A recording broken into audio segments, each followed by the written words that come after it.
табиати зебову шамолҳои форами ин диёри зебоманзар имрӯз барномаи қадамҷоро ба ноҳияи Файзобод овард то аз хотироти гузаштагону бузургони инҷо қисса кунем. имрӯз дар барнома аз хотироту фаъолияти ҳунарманде ҳарф мезанем ки бо намоишҳои касбиаш ҳаҷву синамои тоҷикро ба ҷаҳониён муаррифӣ кардааст. инҷо кӯчаи Розиқзодаи ноҳияи Файзобод аст, яъне қадамҷои Қиёмиддин Чақалов.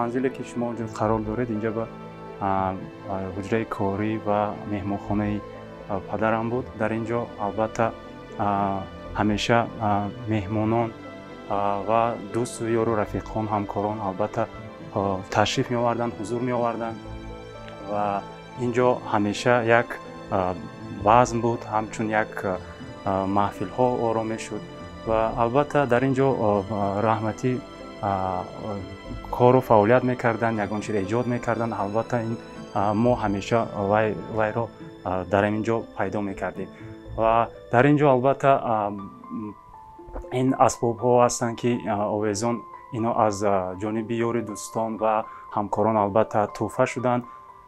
ایشان البته از عهده نواختن همه آنها و خوبی میبرآمد، یعنی که خیلی خوب می نواختند. همین دوتاره که شما در اینجا میبینید این در 65 سالگی پدرم، یعنی که از جانب شاعر خلقی جمهوری تاجیکستان دولت سفر همچون تحفه هدیه شده است و استاد البته یعنی که در آخر حیات خود بیشتر از این دوتار یعنی که استفاده میکرد. این دوتار رو خیلی محقول هم کرده بود.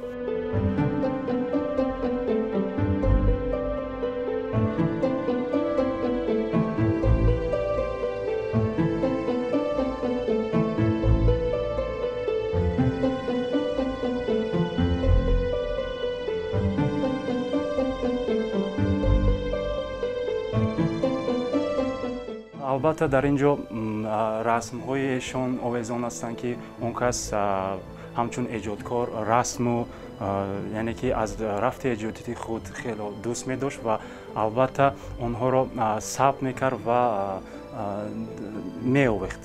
و اینجا البته دوره های دانشجویی و اینجا رسم های هستند که از رفت ایجادی نواربرداری شدند و البته گفتن جایز است که در این مکان یعنی که حجره کاری استاد البته همه دوستان خود را یعنی که دعوت میکرد، همچون به مانند استاد بازار صابر، یعنی که استاد شادی ساله که یعنی که بسیار اینجا تشریف می آوردن و البته صحبت های جالب و گوششنو برگزار میکردن.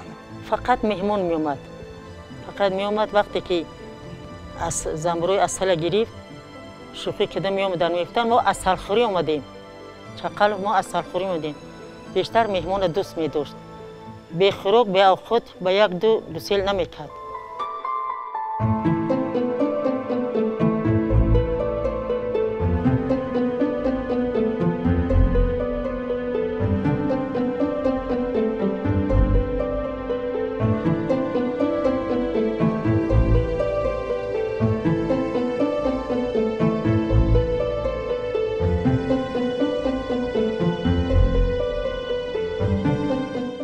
غم بسیار در دل ما از نبودن قیام‌الدین است. مثلا صحبت‌های او برای ما وقتی که او در معرکه می بود ما دیگه گپ زدن نمیتونستیم. برای که مثل قیام‌الدین مثلا مثل علاءالدین هیچ کس استعداد لطیفه گویی یا صحنه آرایی یا صحنه‌بازی نداره. در تئاتر قیام‌الدین همچون استاد صحنه احترام میکردن. مخصوصا شیشتن‌های ما، نشست‌های ما، محفل‌های ما بعد از کار رفتن قیام‌الدین از تئاتر بسیارتر اوج گرفت و دوی من سراغ میکرد یا یک کمتر چقچق کنیم. همین در فیض‌آباد دو کسی میگفت حبیب الله و جورابیل. برای حبیب الله خدمت ارزنده بسیار کرده است. یکی از انسان ها، یکی از شخصیت های بسیار غمخوار و دلسوز بود. یادم است که یعنی خاطراتی که از پدرم پیش رو میآید وقتی که در نقشی و صحنه علی بابا و چیل روزن در نقشی به فکرم قاسم همون را اجرا میکرد، یعنی شخصی که ممسک بود و من همون دوره هم خورد بودم و ما با دقت تماشا میکردیم. پدرم در خانه نبودند و کوزه های پوری تیلا رو میگیرد و سیم در رو کشو، سیم در رو کشوید، سیم در رو نمیکشود. چی گویم چی خیلی بعد همین خیلی راهزنها اومده پدرم رو میکشند. من همین خیلی وقتی که همین صحنه رو تماشا کردم همین خیلی ترسیدم.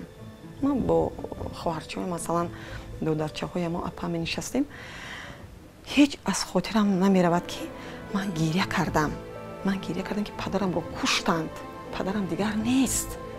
وقتی که بیگاه میشون میدن که پدرم از در اومد با گریم کردگی و همین خیلی وای من همین خیلی خرسند میشدم و دویده پدرم رو به آغوش میکشیدم. هیچ همین لحظه ها از خاطرم نمی رود که پدرم در حقیقت خدمت کردن برای خلق و ملت و وطنش.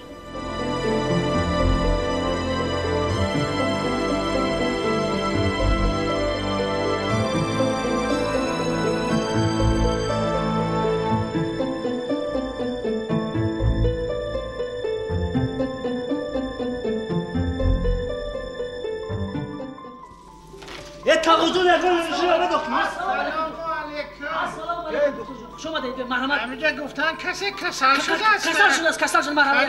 من خوب است. التماس دکتر جان یک بینید معذرت میخوام دکتر. مرحمت. نمیدونم همه ترسوده بتونم هیچ شما. اومد سوال این اومد. یکی خالتید همین خیلی خالتید. خود از خود خالتید. یک بینید دکتر جان.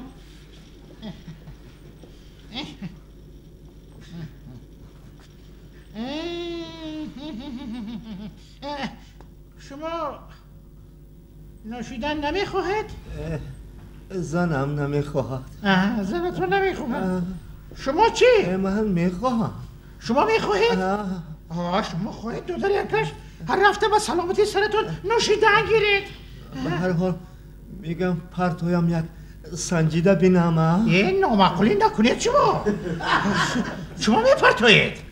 شما هیچگاه نپرتوید دو در یکش. رقنوشی دوام داده گیرید. بهترین کار. در همه جا میگن که مستی با پستی میبرد.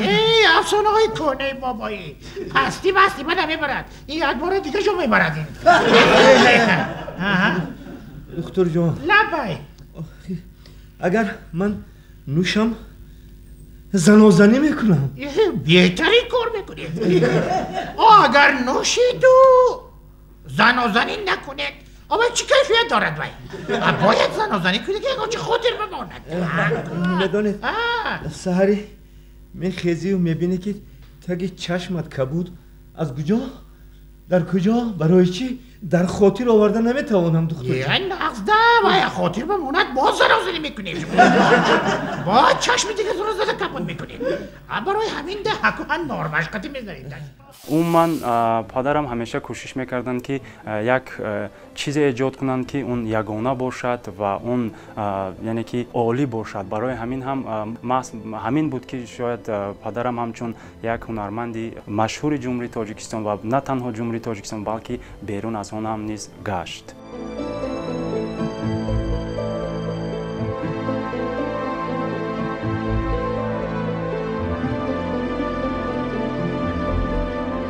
قیام الدین ما همچه دوست یکدیگر بسیار احترام میکردیم. احترام از اون که کجایی که مثلا در آشخانه میشتیم، در چایخانه میشتیم، در یکم لای مثلا آب میشتیم و دعوت میکردیم و همه با قول خودش دویده میآمد و یک مرد بسیار خاکسار بود. مثلا در همون 50 سالگی ما، 60 سالگی ما، 70 سالگی ما که خود در دایره‌های خرد بزرگ قید شد،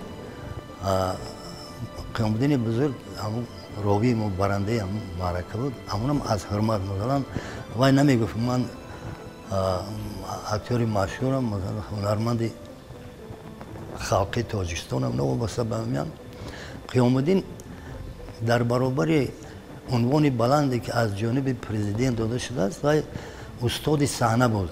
اشتها گرم است دست در خمی اگرا زنید همچه قاشق آستینی خیش را بالا زنید شوربایی با حلاوت موضع آبی بقاست سر به سر اشکم شوید و ساغری دریا زنید پاره گوشت هنگامی کشیدن از طبق بر زمین افتد به کام شاعری شیدا زنید نفس یک چیزی هست که انسان به هر راه و هر جا میبرد یک مردی همین شکمش همین قدر برآمدگی همین پفت کنه میدونه همین آفتابس رو دو کسا تیله میکنن میدونه میگن باشا کنی شهر باشا جابته مرا جابته کلیم خیزه بچه ها جابته مرا من قطیم اکواریوم دارم اکواریوم با میشنه نشه با می مرحمت اکا بشین میشینه میگه اکواریوم کجا ده اکا شکم شما تو میکنه میگه این همین اکواریوم نمیبینی همه جا 10 لیتر پیوای و 5 تا ماهی در دروش آدما در زندگی هر راه واسطه شکمشون سر میکنن در وادی کوهستان هم یک کس خانه جورش مهمان میاد بعد در کوهستان آش توپه را در طبق چوبی میکشن آش توپه با غولینگ زردالو تیار شدگی قاشق چوبی یک تا موافق قاعده کوهستان 2 تا مهمان میگیره 2 تا صاحب خانه بگیره همین میگیرن 2 تا این 2 تا او میگیره که آخری طبق در یک غولینگ میمانه کمتر او نوبت مهمان میشه مهمان اما غولینگ سر میکنه گیردی طبق یا 22 کروک تاوش میده غولینگ در قاشق نمیاد صاحب خانه خفه می اکا بمونش 2 دیگه دایره‌اش میکنی نوبت بگذارم اکا گفته که نجم من قب بفرش کردم که همین حالی نقبمش دیگه قپیده نمیشه طبیعت انسانی همین است مثلا انسانیت آدمیزاد یک روز خرسند است یک روز غمگین است این قانون زندگی همین است و پدرم لیکن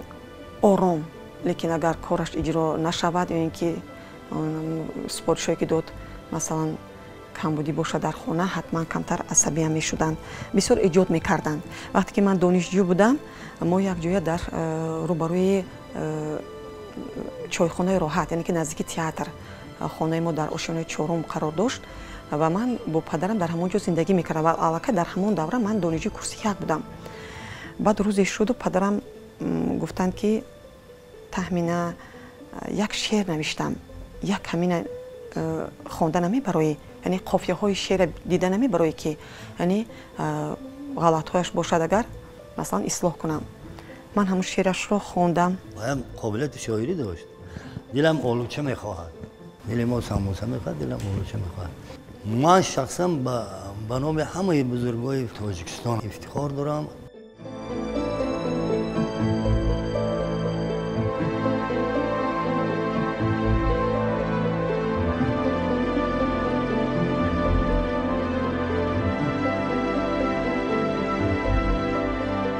این تالار و این صحنه که شما میبینید برای استاد قیام الدین چقل جای مقدس جای دوست داشته ترین او به حساب میرفت او اینقدر چنگ این صحنه رو نفس گرفت اینقدر تواندمه که ما نفران غیر متخصص های تئاتر رو تا راهگردی رو در صحنه آموزان تا حرکت های صحنوی رو خون جگر گشت لیکن وقتی که موفقیت به دست می آمد از همه پیش او خرسند می شد او نیت داشت که تئاتر خلقی نوی فیض‌آباد رو به تئاتر کسبی تبدیل بدهند زیرا توانست که یک قطار شاگردان رو در اینجا به پایان برساند به حیث کارگردان چندین نمایشنامه رو روی صحنه آورد خلاص استاد ما رو به مهنت دوستی تشویق و ترغیب میکرد و میخواست که ما زیادتر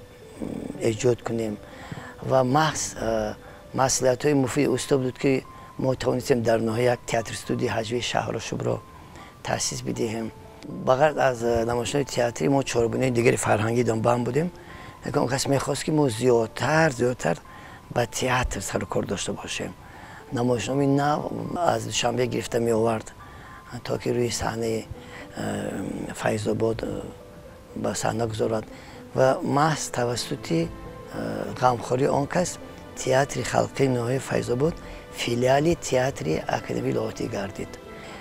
فکر میکنم بعد از وفات پدر من در سیمای استاد پدر خود را دریافتم، نه تنها برای از کارهای ایجادی بلکه در همه مشکلات زندگی پرابلم ها با نصیحت های آن کس نیاز داشتیم. روحشان شاد باشد.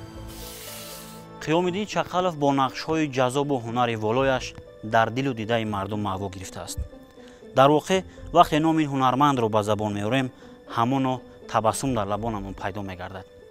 مطمئنم که نام این هنرمند در تاریخ و صد ساله های دیگر در قلب مخلصانش باقی خواهد ماند.